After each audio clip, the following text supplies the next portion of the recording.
Good evening and happy Thursday, folk. We're so pleased that you could join us for this, our fifth night of the New Life Family Revival. Remember, our theme is for just such a time as this. And we've had a good time, I think, over the past 4 nights. Last night, Dr. Myron Edmonds talked to us menfolk about the things that we need to do to make sure that we get things shifted in a message that he titled Noah Got Drunk. And it was timely, it was awesome, and I thoroughly appreciated it and took away quite a bit for myself. And then on the previous nights, we had on Sunday, Pastor Jamon Jemerson talked about communication. Monday was Chaplain Adrienne Townsend Benton. She talked about, she had a message for the women, the wives, the mothers, and it was outstanding. Then on Tuesday night, we had Pastor Orville Brissett, and he preached a message about redeeming the time with our children. Mm-hmm. So these messages have been for just such a time as this, because we've been challenged over the past year and a half in our families, especially because of the pandemic. So tonight we are going to take a look at boundaries and limits within our relationships, specifically marriage relationships. And so, I guess we should start off by clarifying exactly what boundaries are, right? Yes. And so the first way in which clarifying boundaries helps us to know where one person ends and the other begins. Yes. Right? Yes. And so one of the first things that we have to do in our in our relationships with one another is taking responsibility, ownership of our feelings, our thoughts, our words, our actions. Yeah. When I think of boundaries, it's what I'm willing to accept from another person. And those things are based off of my core beliefs, my core values. It reflects what I need to feel safe, to feel loved, to feel respected. Yeah, absolutely. And so boundaries help us to determine, for instance, who is responsible for what, right? Yeah. And if you understand who owns what, then we know who must take responsibility for that, right? Another thing is when we see who owns it, then we can fix it. So if it ain't my issue and it's yours, that's true. You got to fix it. That's true. You got to own it. You got to take responsibility for it. And that's one of the important things about setting boundaries. The other person doesn't know that, it's broken and needs to be fixed if you never said, hey, you can go this far but no further. Absolutely. Proverbs 25 verse 28, I'm reading this from the New American Standard Bible, says this: a lack of boundaries and anger go hand in hand like a city that is broken into and without walls is a man who has no control, man or woman who has no control over his spirit, right? So each of us have to take responsibility for a number of things. We've got to take responsibility for our feelings, right? For our attitudes and behaviors and our choices, the limits, our desires. Those are things that we have to set boundaries for ourselves. Now, we're just kind of setting the stage here for what Pastor Hernandez and his lovely wife Kathy we'll talk about in just a few minutes, but we just kind of wanted to set some boundaries here. So another thing about responsibility is responsibility within relationships. It tells us we are the ones who must work, right? We've got to work through our feelings and learn how to feel differently. I can't put that responsibility on her for something that I'm feeling a particular way about. And That's so true. It's hard to set a boundary about something that you haven't worked out within yourself yet. Yeah. How can you relate that to someone else and expect them to follow that guideline if you yourself aren't clear as to what the guidelines are? Absolutely. Yeah. Absolutely. And so boundaries help us to realize that we have freedom. That's right. Right? We have freedom in our relationships. Okay, when you think about how God created Adam and Eve, he created them with freedom. Freedom to choose to do and what they so desired. Obviously, he had some boundaries that were in place that stipulated what they could and couldn't do, and what the consequences. Those are boundaries that were set in place. I want you to take this down. Galatians 5 verse 11. Galatians 5 verse 11. Want to read that for us, babe? Sure. Galatians 5:1. It says, "It was 5:1. Thank you. Galatians 5:1. It was for freedom that Christ set us free. Therefore, keep standing firm and do not be subject again to a yoke of slavery." Wow. See, family, where there is no freedom, what is there? Slavery. Absolutely. Where there is slavery, the slaves will rebel. Right? And so where there is no responsibility, there is bondage. Bondage to your feelings, bondage to your thoughts, your emotions. They're undealt with. You haven't taken responsibility for you. So they're holding you as a slave, right? And so what are some of the examples of boundaries that we can set? Well, several categories there. So we're dealing specifically tonight with marriage. So I'll talk about some of those. And so we have, it might be your in-laws or your family.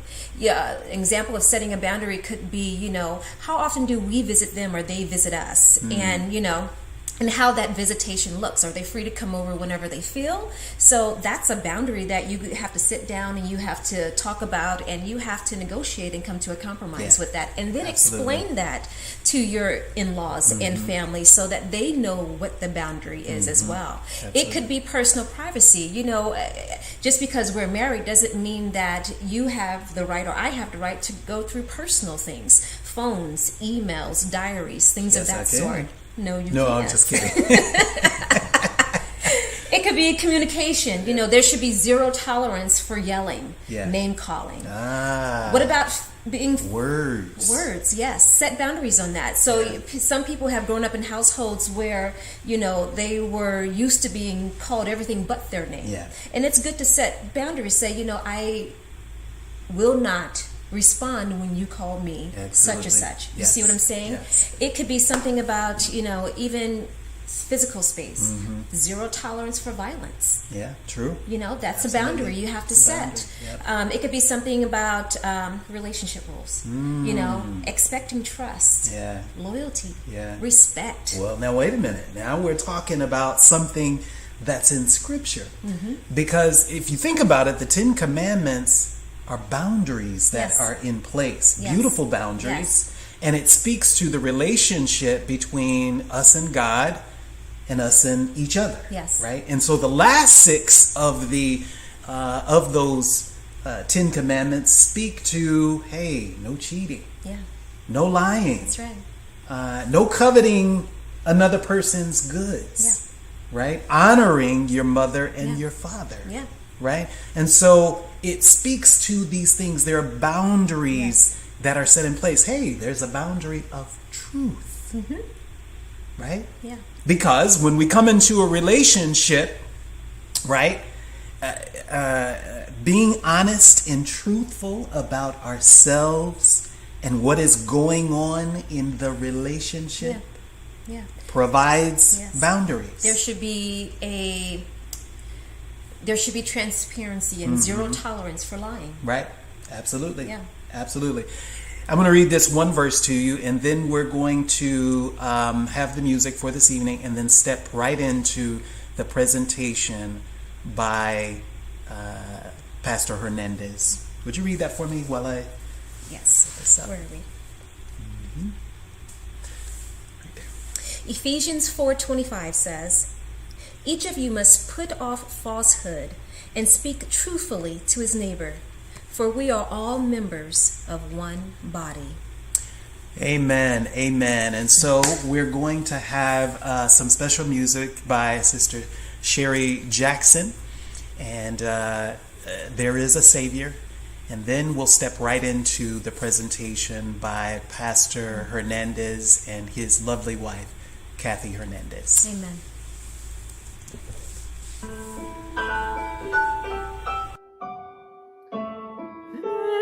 There is a Savior. What joys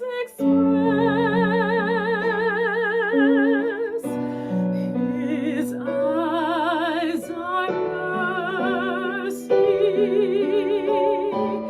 His word is rest. For each tomorrow, for yesterday,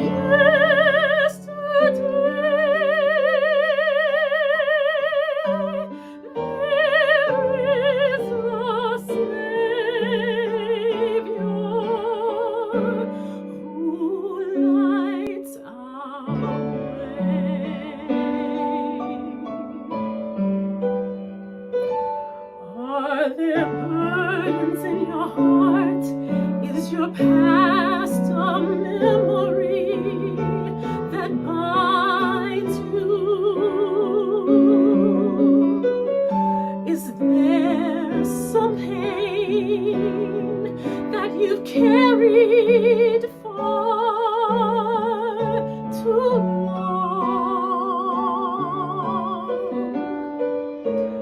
Well, strengthen your heart with His good news. There is a Savior, and He's forgiven you. There is a Savior.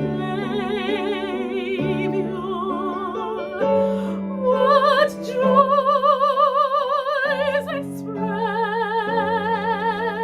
express! His eyes on mercy. His word is rest. For each tomorrow,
Hello, everyone. My name is Pastor Roger Hernandez, I'm Kathy Hernandez.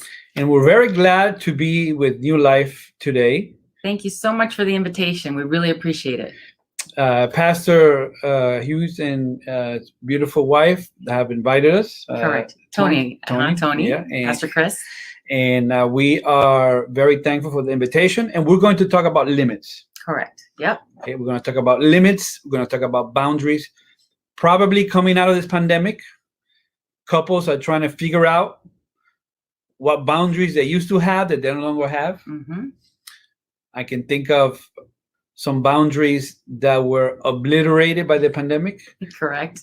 Like, for example, you would tell your kids, no screen time, only 1 hour of screen Oh, time. yeah.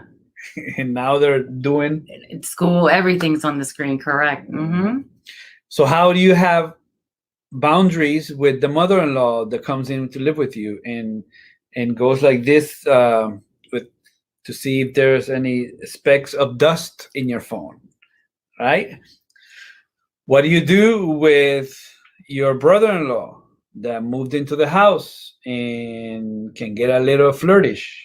What do we do with people who are working with you and you really feel uncomfortable? They make you feel uncomfortable.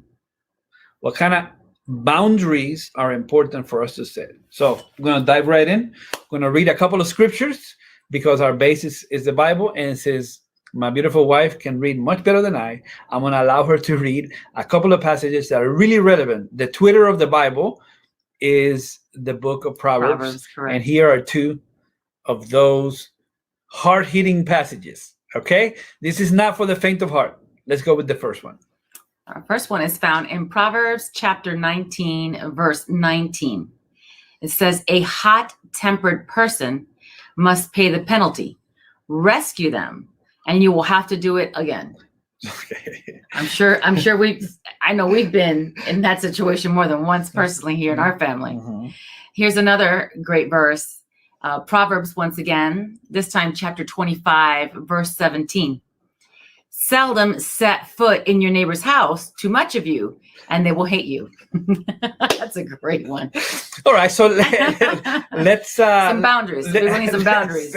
Let's talk about those two texts for a moment. The first one is the clear indication that is for everybody. Absolutely correct. The temptation would be to try to save people. Mm-hmm. In our home, I'm more of a saver. Yes, He's a softie. he's the softie, and I'm much more by the rule, by the book. Yeah. But it's clear that sometimes, when we try to become saviors, we end up crucified. That's a good point. Mm-hmm. And so it's important for us to understand that we are not to rescue people. It's not unless they're drowning, then by all means, Of course. rescue them. And then the other text, this is one you really like, right? Yes, because I do remember oftentimes my kids bringing friends over Yeah. time and time eating again, all my our food. Mercy. I'm like, they're still here? When are they going home?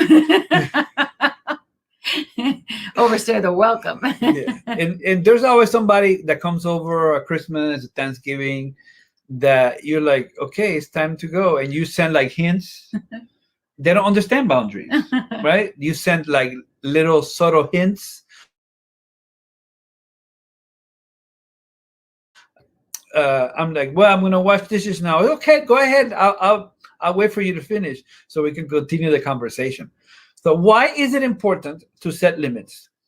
Our task for today is to try to help us understand, coming out of the pandemic, there were probably some limits or boundaries that were obliterated. Somebody said that good fences make good neighbors. Oh, that's a good one. Mm-hmm. And it's important for us to be intentional about our boundaries. So we want to talk about three things today with my beautiful bride of 30 years. Well, we met 30 years ago, but we didn't get married 30 years ago. But we've been together. Close. We've been together a long time. Yes, we have. Yep. Soon, very soon. Next year's 30. Three things we want to share with you today. Number one, what are the three responses when somebody in your life, especially we're talking about families today, Correct. somebody in your family unit or a close family Mhm. friend is breaking or overpowering or ignoring boundaries. Mm-hmm. These are three things you can do. Or even having behavior that you feel the need to have a boundary. Right? Yes. Exactly. Mhm. Exactly. So Yes. you need to establish a boundary. They're having that Correct. behavior that is boundary warranted. Correct. Correct. Number two, we're going to talk about myths. There's a great book. This is where I got the myths from. It's a great book by John Townsend called Boundaries. Okay. It's a fantastic book to read. And then number three, what's the process to set boundaries? Correct. If you have any questions, you can text us. No, not really text us, but send us a message. We are on YouTube. Correct. Our channel is Pastor Roger Hernandez. We have stuff in English and Spanish. You can ask your questions in the chat. Pastor Hughes and his beautiful wife will be answering some of these questions later, and we just want to strengthen the family unit. So let's jump right in. Correct. All right. Let's give a couple of examples. I'll give a couple of examples. Maybe you can give an example. Yeah. These are people who need boundaries. Correct. I mentioned earlier, an in-law that comes in to live with you. It's your house, right? You can put the sofa in the ceiling if you want to, because it's your house. But the person makes not direct comments, but indirect comments, and it's bothering you. All right. Yeah, they're like, I can't understand why we can't cook every single time. Why do we have to eat food the next day? Oh, leftovers. Leftovers, Oh, right? okay. They said, I remember when I was I had children, I would not let them stay up past 9, and you let your kids stay up past 10. Mhm. They're always making comments about your parenting style, about the way you fix your house, about the way you fix your meals, Mhm. right? So that would be an example of somebody that needs some boundaries. Okay. What would be another one? Well, now that you mentioned that, our daughter, the youngest of my biological daughters, Mhm. she has set some boundaries with me Okay. when we're in the kitchen. Okay. Do tell. We cook a little different, and sometimes when we're in there cooking and she's doing something her way, my temptation is to say, "Hey, why don't you do it like this? I think it'll work out better like this." Oh, But mercy. she has to remind So me. this is not only for other people, this is for Correct. us. Yes. So she has to remind me, "Okay, Mom, thanks. I'd like to do it my way." And so sometimes I have to be respectful of the fact that she's cooking in her kitchen. She's married now, she's a grown woman, and she's cooking in her kitchen. And if she wants to do something a certain way that I don't think is the right way to do it, sometimes I just need to, okay, I'm watching you do it a different way. Let's see if I learn something from you, right? So that's a boundary that's been set for me. That is a fantastic illustration. Maybe I'm talking to somebody right now who has a family member, maybe a distant family member, maybe a member of the family of your spouse, Okay. who's inappropriate in the way they communicate with you. Mm. Maybe they're a little flirtatious. Maybe when they come in for a hug, they linger a little bit too much. There's people in your life that make you feel uncomfortable. Correct. There are people that like to tell dirty jokes. They talk about your weight or your size. They're all constantly commenting on, "You're going to eat that?" Or mercy. something like that. Yes. You're on fire today, Kathy. And like, man, did you gain weight since last time I saw you? Did you? Or like, man, I'm glad you're married to my brother, because if you weren't, I would have already hit on you. Okay, Like, gotcha. What makes you Correct. believe that I would even like you? Like, Right. you and you. So what are some ways that we react to that? Correct. What are some ways that we react when people maybe are crossing some lines or are crossing some boundaries or some areas that we feel uncomfortable with? What's one way, Roger, that people deal with that? So there are three ways that people deal with the setting of boundaries. All righty. All right. This is our point number one. Mm-hmm. The first, in point number one, we have 3 points because we like points, because I'm a pastor and I like alliteration.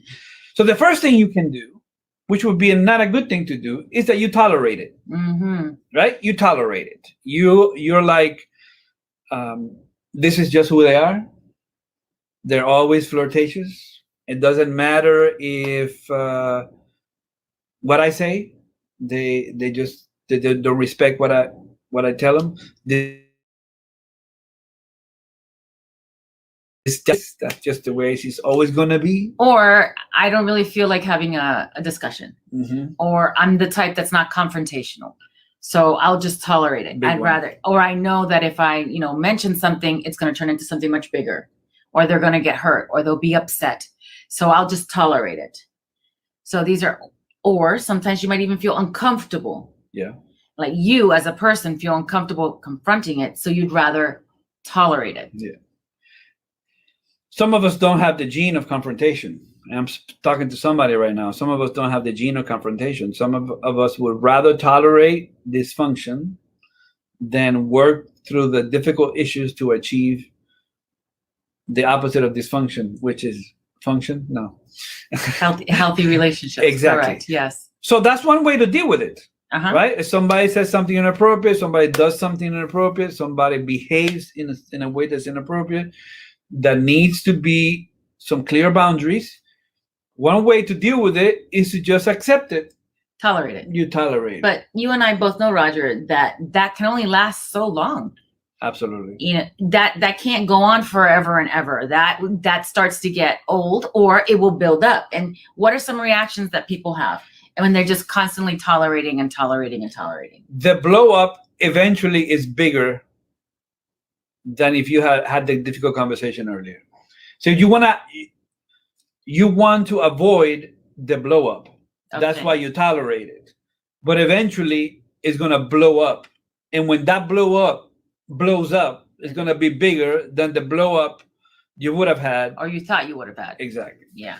Okay. You can explode. You can lash out in anger. You can become passive aggressive. You can take it out on the people around you because you can't confront that person, but you're still mad. So now you're irritable with the people who love you. All very good points. Absolutely. I know that's happened to me. Mm-hmm. I've done it with my own children as they're teenagers. Sometimes you're like, do I really want to pick that fight today? So you'll tolerate it and they'll do it again and you just tolerate it. And then one day they do nothing that's related to that. And all of a sudden you're like, ah! And then they're like, what happened? Why are you so upset, Mom? That was no big deal. And I was like, you got it all built up. So that explains, what one of the reactions of tolerating and tolerating. That's what the Bible is saying, right? Seldom set foot in your neighbor's house. Too much of you and they will hate you. Eventually they'll say, hey, listen. Right. You just come in here too much, Right. You don't have to go home, but you need to get up out of here. So that's one way, not a healthy way. Absolutely. The second way that people deal with boundaries is But after talking to you and talking it through, I realized they're really not. They're not the same. Tolerate is you're hanging in there, see that person coming, and you just go the other direction. Correct. You go into the you go into the lunchroom at work, right? And all of a sudden, you're probably gonna finish your lunch over at your desk. Yeah. When you see the person coming in that you don't want to have that, or is constantly going over your boundaries. So avoiding is actually like trying not to be around that person, trying to spend at least amount of time with that person, trying to get away from altogether being around that person. That's the difference between tolerating and avoiding. Correct. Tolerating, you're in the room and you're listening to this conversation that this person is having, how it's criticizing other people, but you just tolerate. You're like, this is just what I'm just gonna have to deal with it. The other avoiding is that you don't even show up to the Thanksgiving meal. You look for ways to be strategically unavailable. Understood. Yeah. You're like, I'm not even, You know that person goes to eat lunch at 12:30, and you go to eat lunch at 1:30. Like you expressly set appointments for 12:30 on a Zoom call, so you will not have not even the temptation. And if somebody says, "Hey, let's go have lunch right now," you're like, "Man, I got a meeting right now." That's not healthy. Absolutely. Because people will start wondering, like, why are you always avoiding me? Eventually, it'll come across, correct. especially when it comes to family. Oh, they never come, or I've invited them and they don't ever show. And so it turns into maybe something more than what it should be. Correct. So that would be the second thing. Correct. And then the third, which I think is the healthiest, is to set boundaries. Set the boundaries. And be very intentional in setting the boundaries. So how do you set the boundaries? If the third one is a good one, how do you set the boundaries? Are we going to talk about that now, or are we going to get into the myths? Yeah. Well, we'll get to the myths, and then we'll go to this one. Yeah, that's true. So before we tell you how to set the boundaries, because we want to end with the bang. Correct. Bam, Correct. Yes. Thank you. We're gonna try to eliminate some myths that you and I have concerning boundaries. Absolutely. Okay. You know that there are 3 ways you can go. One you can avoid, one you can tolerate, or one you can set. But what are some myths? Because as you're looking to set boundaries, these things are going to come, they're going to pop in your head. Yep. Or other people are going to tell you these things that are myths. And myths are myths. It's a myth. In other words, it's not that true. LeBron is the best basketball player in the world. It's a myth. Michael Jordan. Let's talk with their hands. No, that's not a myth. That's actually true. All right. So what would be some myths? Let's talk quickly about 4 myths. Right? These are things that when you start to set boundary, either somebody will tell you or you would think to yourself. The first myth, we call it the selfish myth. What does that mean? Maybe does it mean that you feel like I'm being selfish if I set boundaries? Is that or are you talking about more of like people will think I'm selfish Both. if I'm saying, oh, so it's both. It can go both ways. Yeah. All right. So I can see that going both ways for sure. I might feel like, well, I'm being selfish by setting these boundaries because I'm really just thinking about myself and how I'm feeling. And I just don't want to be uncomfortable. So I'm the one who's going to set these boundaries, and I'm not really taking into consideration other people. So I may think that I'm being selfish. Correct. And likewise, the other way, they might feel like, oh, you're setting that boundary, because you're only thinking of yourself. Correct. You're not thinking about other people. And then this is a great manipulator strategy. They'll tell you, well, you're so selfish, right? Why can't you just laugh a little bit? Why can't you just enjoy this? Why are you always only thinking about yourself? I just ask you for a favor. I've done favors for you. So I tell people the following: when people tell me that I'm selfish, this is the counsel that I want to give people today who are watching this. But congratulations for sticking with us so far. The best still yet to come. This is a good counsel. You tell me what you think about it. All right.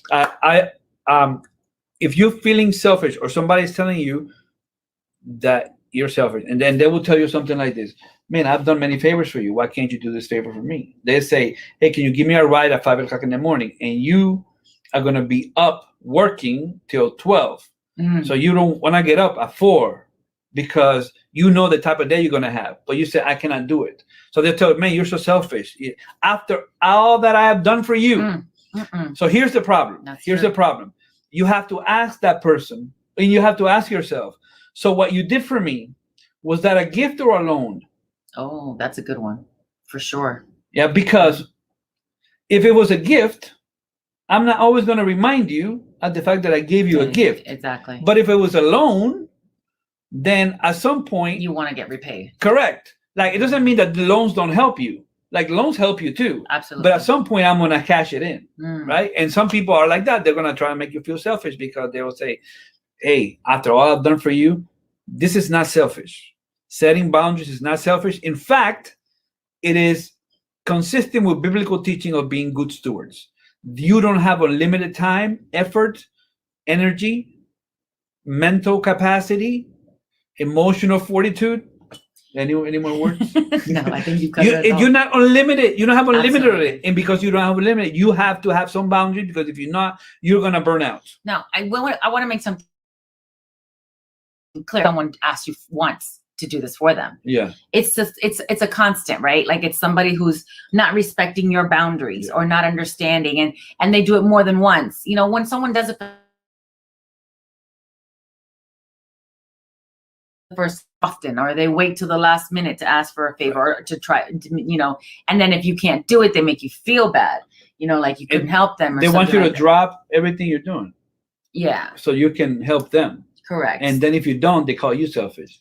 They're crazy how that works. So it's okay to be helping people, but there are sometimes moments that you have to set some boundaries, you know, for yourself. Correct. And when you set these boundaries, you're actually being the best you for those who are closest to you. Exactly. For the people that you have to deal with or live with also.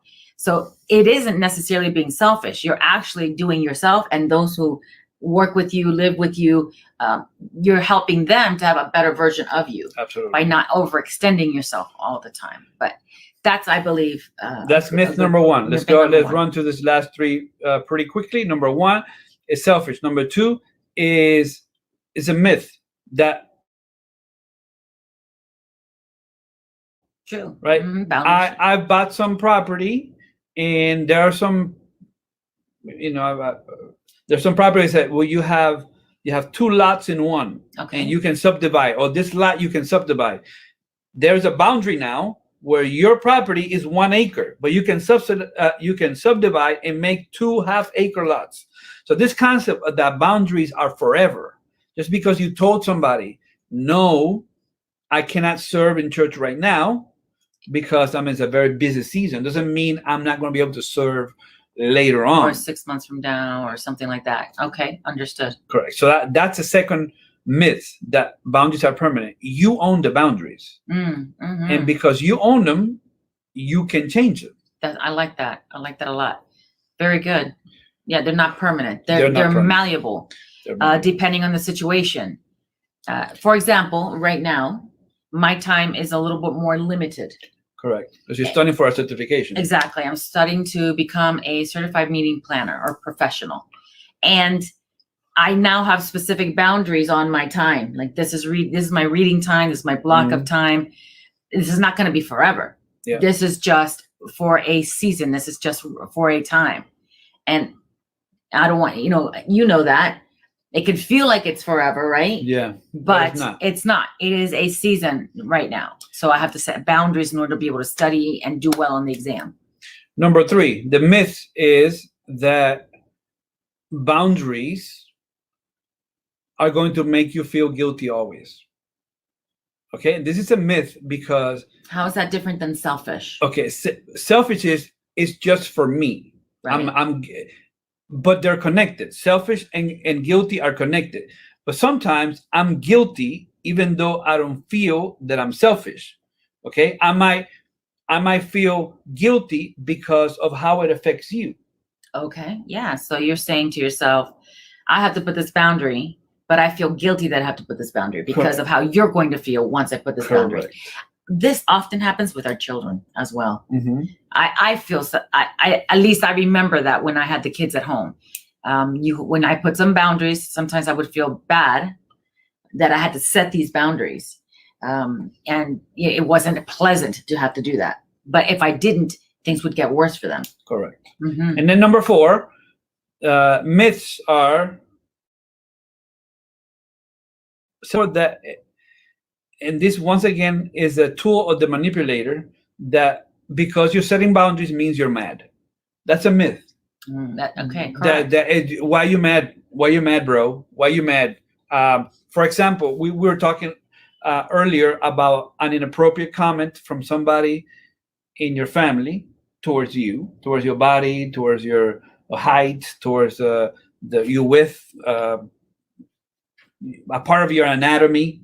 Right. And then so they're joking with you, but you don't appreciate the jokes. Correct. And you set some boundaries. You're like, listen, I'd appreciate it. I didn't want to call you out in front of people, but I just want to talk to you respectfully, one-on-one, and said, I don't appreciate the jokes you're making about my height. I don't appreciate the your jokes you're making about the fact that I don't have any hair, about the fact that I got a little rounder on the waist. I don't like comments about my weight. I don't like when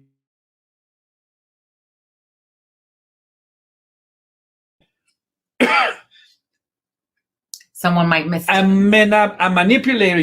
This is how you mean that, or why are you taking it so serious? Exactly. They always why say are you so sensitive? why you're so sensitive. Mm-hmm. Why you're so mad. It was only a joke. You can't take a joke. What kind of sense of humor do you have? Right? So just because you set boundaries doesn't mean that you are angry. Mm-hmm. It means that you're setting boundaries. And if they try to turn it around on you, means that you have a problem that is bigger than what you thought you had. Interesting. All right, so let's jump into the last section then. Correct. And the last section is, how do you set boundaries? Yes. How do you set boundaries? How do you set boundaries? And we have 3 C's for you. So we can take it home. We're going to bring it home, these 3 C's. Number 1, clear. Boundaries should be clear. When you're having a conversation with a person, it's best when you kind of hone in on the thing that is bothering you.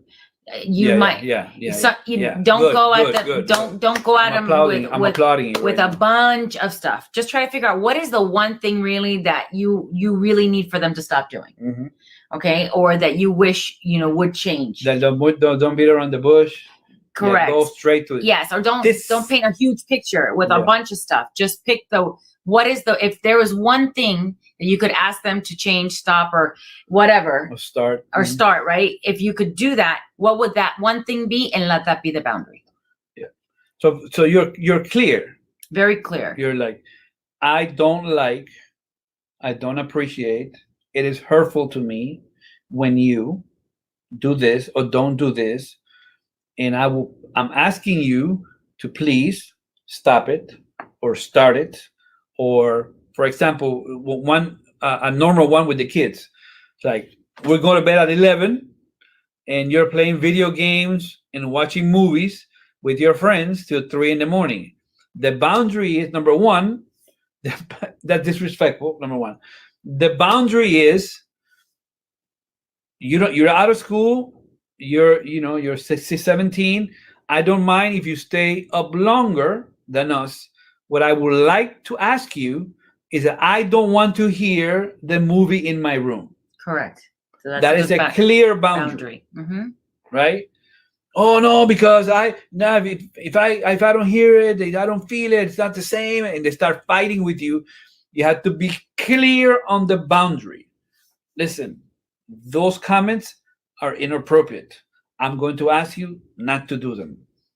Listen, Mom, this is the way that I cook.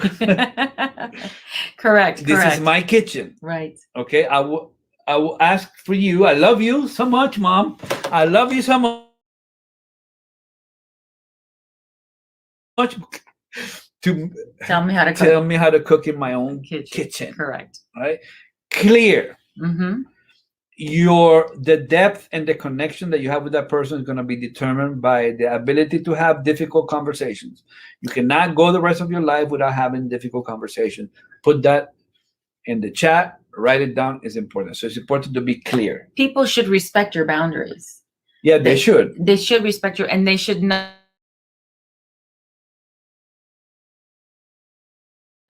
Like you said, that will determine the relationship. That will determine how much they appreciate you as a person, and try to understand that.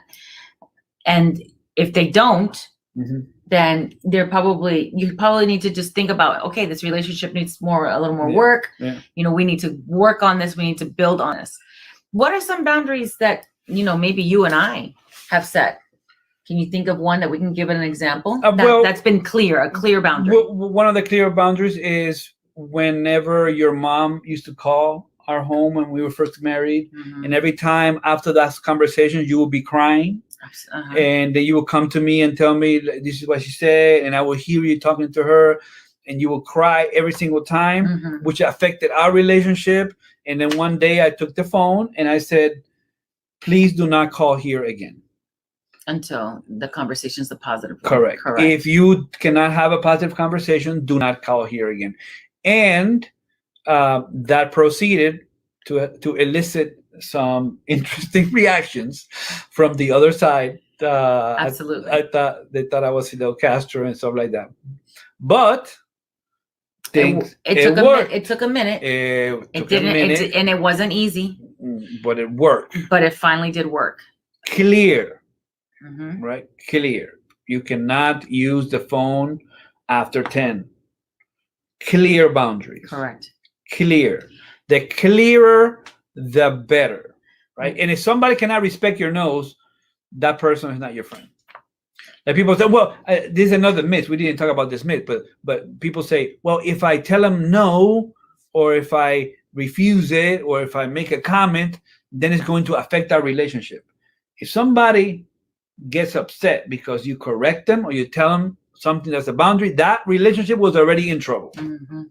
before Correct. you had this conversation. Correct. Correct. So clear. Clear. Correct. All right, That's a clear. good one. Good start. Good place to Clear. start. Clear. All right. And then once you make the clear boundary, they should know that you kind of are serious about this, Mhm. that there will be. How will they know we're serious? What makes it? What gives it away that that we're serious? So the word is consequence, and I know that sounds heavy, Mm-hmm. but basically it's more. It's let's take the example of the kid in your home, your child, who is staying up late to watch movies, and you're okay with them staying up late to watch a movie because they're out of school and stuff, but you cannot hear it in the room. Next time, maybe they didn't do it the next time, but the following time after that, 2:00 in the morning, you get woken up because it's like the bass on that speaker of that television or whatever, or your surround sound is so heavy that it wakes you up, right? Yeah. So you should have set a consequence beforehand. Correct. Otherwise, what is the incentive for them to stop doing that? Correct. So you say, if that does not happen, you will not be allowed to stay up to watch the movie. Correct. Or if you and your friends come over and you make a mess and you don't clean up after yourselves, the next time you ask for your friends to come over, I'll say no. Correct. So there's some consequences. Here's another that semi-common one. When you have children and you take them to your in-laws or your parents and you tell them they cannot have candy, they come back and they say, they gave us candy and we were sleeping on, we were awake all night long, and you tell your in-law. I know grandparents are supposed to spoil their kids, but if you have a structure that you want to follow, you have to be clear. I do not want my children to watch those type of cartoons. I don't want my children to eat all these trash foods. I don't want my children up past 10. And if that doesn't happen, I'm not going to be able to bring my kids here. So it seems like a very harsh thing to do, but some people don't understand until you set consequences. That's true. Right? So up to now, you might be agreeing with us and you're like, that sounds reasonable. Like, I'm clear, right? I talk about consequences. That person at your job who's making inappropriate comments, I want you to stop it. If you don't, I'm going to go to HR. Correct. Okay, I'm going to report you to HR. That person at your church who does the same thing. Like, when you shake my hand, I want you to shake my hand. I don't want you to hug me. Correct. Don't hug me. And if you hug me again, we're going to have a conversation with the pastor. Right? And that's clear consequence. Correct. So what would be the third? The third is where the rubber meets the road. Absolutely. What's the third one? The third one is you have to actually go through with it. You have to be consistent. So you set the clear, but let's say that they they choose not to follow that, or they choose not to adhere or respect that boundary, right? So they cross the boundary. So you have to be consistent. Yeah, and this is where we get in trouble. We were talking about. I didn't realize that you and I had met the same lady, but when I was sharing the story the other day, you're like, "Wait a second, it's a hilarious story. I think I know that lady." It's a hilarious story. We were on vacation with our grandchildren, and we were at the pool. And I was sitting there watching my 2 grandchildren. There was another grandmother there as well, and the whole time she seemed very upset. She was sitting back and she was crossing her arms and she was looking at her grandkids all upset. And I was like, man, she's just having a bad time. And so she started yelling at them in Spanish. So I understood obviously what they were saying. And she was saying, "You're swimming in the deep. If you keep going in the deep, we're gonna take all of you out of here. Stop." And then she would say, I'm the only one out here who's having a terrible time. You see anybody else out here? Tell us. I'm the only one because I've got grandkids who don't listen. And then she'd scream at them and she's like, "If you do it one more time, we're leaving." Yeah, I'm taking you out of this pool. And so she'd taking you out of this pool. Then she'd take them out, right? Okay, clear. Right. And consequences. Correct. Clear and consequences. Yeah. So they did it again and she'd take them all out. Uh-huh. And then the kids would all be like that and with their towels. Okay. And then she's just like, "Okay, that was your last chance. You do it again. And for real, we're leaving." And so they get back in the pool. And she did that like 5 times. I swear. Got him out of the pool. This is your last chance. And got him back in. So the kids are like, yeah, whatever. Like that. I don't know how to swim. Who's going to jump in there and save you? It's a Dominican lady. The Dominican lady had like the full dress and like socks up to her ankles.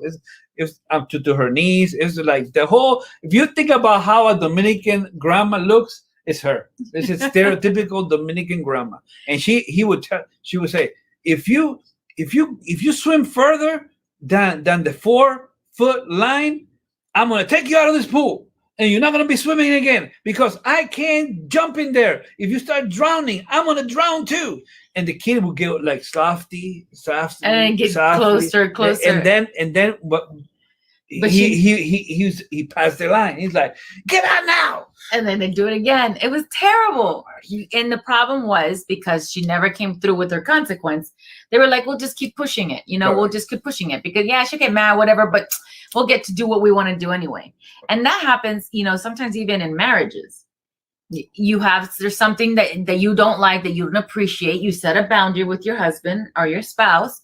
And they'll push it. They'll push that line. If we don't have the consequence, then so for right now, I'll go back to me.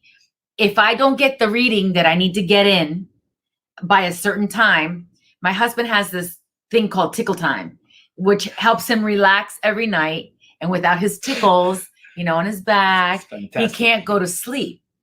But it's almost better than sex. If he's got me running around, almost. If he's got me running around, busy all that day, we need to do this, we gotta do that, and I'm like, I can't read. Okay. If I can't read, there's just no tickle time. Yeah. There's no tickle time. I make time for the reading, bro. I make time for the reading. So he really loves that tickle time, and he has, and there was a one time that I was like, hey, I didn't get my reading, and there's no tickles, and that didn't happen. It did not happen. The only one time though.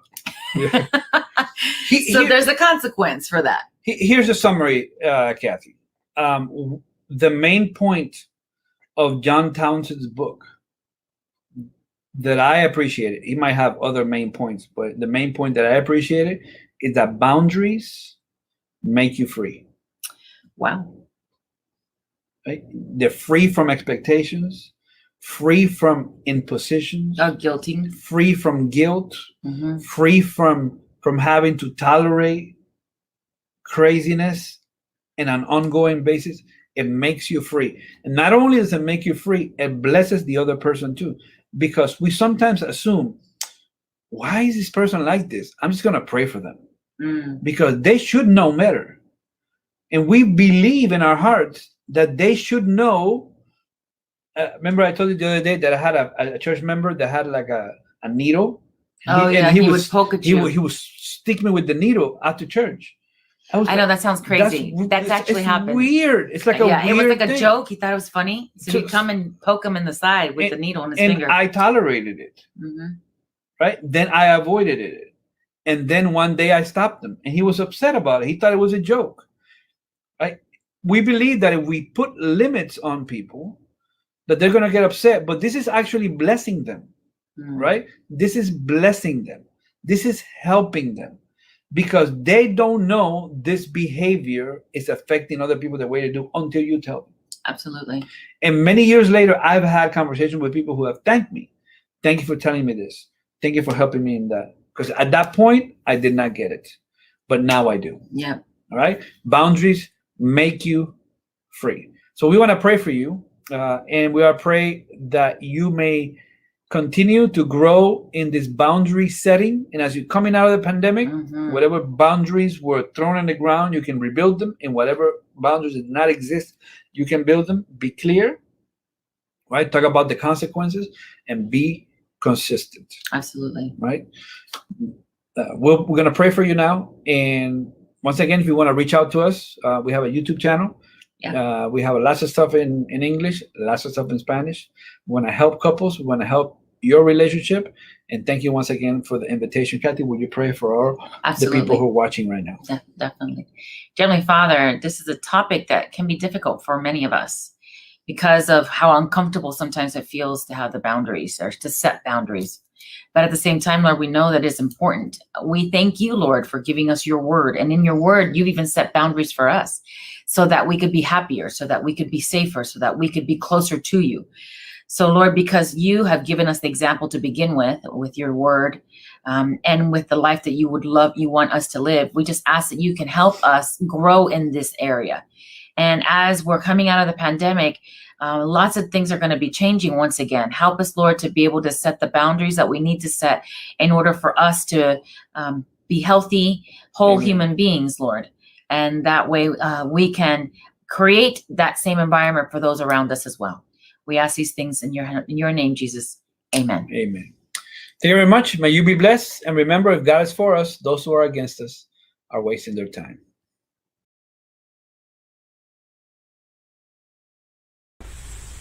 I like that. With God for us, those who are against us are wasting their time. That's right. I like that. That's right. I thought that was pretty good. It was very good. Very good. Very good. Very good points that were made, and hopefully you've taken something from this that you can apply to your own marriage. One of the books that my wife and I we read together when we first got married, or within a year, because we saw the necessity of setting boundaries, we read a book called Boundaries. And that book is by, it's called Boundaries in Marriage. And it's by Dr. Henry Cloud and Dr. John Townsend. That book is phenomenal. You've got to get that for your library. Yes. It's an easy read, and it's very practical. Yeah. And it's something I think that is not a once and you're done. It's something you really have to keep going back and reviewing. So I hope you were blessed by that. What were some of the points that you took from that, if you don't mind giving us a recap? Well, a quick recap for me was, and something that I learned. Well, the first thing is the one that I learned. And that is boundaries are not permanent. They're not set in stone. A boundary that I have today with you may not be a boundary that I have a year from now, because the situation can change. My experience can change. Just a number of things can factor in as to why I need to set this boundary at this particular time that may not be there this time next year. But regardless, being clear about what those boundaries are is key. So if I'm clear now about a boundary that I'm setting with you, and next year it's no longer an issue, let's just say I'm in school or something like that. So both of us are in school, so we have different boundaries now than we had last year. Yeah, that's true. Because of time constraints and things of that sort. But as long as we're clear about the new boundary or the change in boundary, clear with our language, clear about, the consequences. Hey, I'm not going to have time to do this. You may have to do this and this by yourself until I'm done with this particular course or this program. Yeah, unless there's an agreement beforehand. So, one of ours is you still got to cook.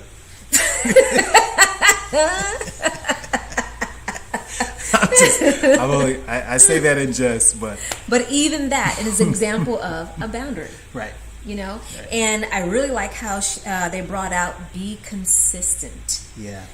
People will test your limits, test your boundaries. Just because it's my boundary doesn't mean that it's their boundary. Yeah. And they will try to test that limit to see if they can get you to budge on your belief, your convictions. I mean, you'll have that anywhere. Family, marriage, work, true. friendships, things like that. So people will test your limits. But you have to be firm in your convictions. And then I think an important thing that they said early on was that it's important to seek professional help when need be. Boundaries is healthy boundaries is fundamental to a healthy marriage. Yeah, absolutely. And if there has been a break in that boundary or an issue with setting and keeping those boundaries, marital counseling, professional is a good thing, and it's an investment into the relationship for the long haul, into the health of your relationship. That's right. Stability. That's right. And so, hey, I'm not ashamed to admit that we've called on counseling help. Oh yes. For a number of occasions when we haven't been able to arrive at the same conclusion. Yeah. Yes. She wasn't listening to me. She didn't do what I told her to do. He needed a tune-up.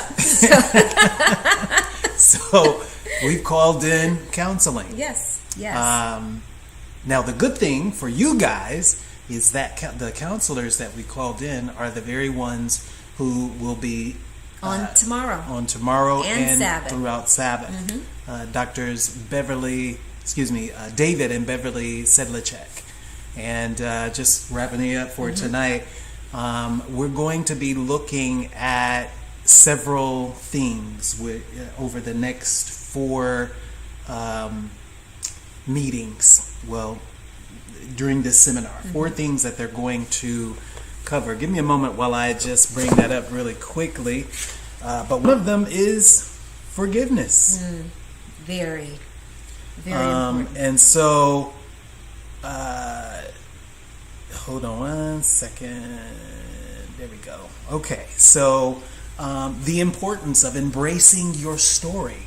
That's the first one. That'll be tomorrow night at 7 p.m. Oh, that's a powerful message in itself. And then embracing your story. And then number 2 is the cycle of dysfunction. There's a whole lot of folk with dysfunction in their families or within themselves. Yes. And number 3, that'll be cycle of dysfunction will be 9:30 in the morning on Sabbath, and then at 11 a.m. for the divine hour, we'll be looking at God as comforter, as a comforter, learning to look at Him in that way. So we're going to talk on that. Then the 4th one will be on forgiveness. Why is it so hard to say I'm sorry? Why is it hard to forgive someone who hurt you 30 years ago? Why do we hold on to our anger? And the results of unforgiveness. And it's far-stretching. I mean, we're not talking just about, your spiritual well-being. We're talking about your emotional well-being, your physical well-being. Yeah. So unresolved feelings, unforgiveness can eat away at you. Yeah, it can eat away at you. Yes. It can tear you up. It can affect you, get you to the point of where you can get sick. Oh, yes. Right? Yes. And so those are the things we're going to look at over the last 4 meetings, and I hope that you have thoroughly enjoyed this evening. It was a treat for us. For me, I can speak for myself. I think, Tony, you felt it as well. Yes. And so I look forward to seeing you tomorrow, where Dr. David and Beverly Sedlacek will present on the importance of embracing your story. Same place, same time, tomorrow evening, Facebook, YouTube, Zoom, 7 p.m. God bless and have a wonderful evening. Yes. We'll see you tomorrow.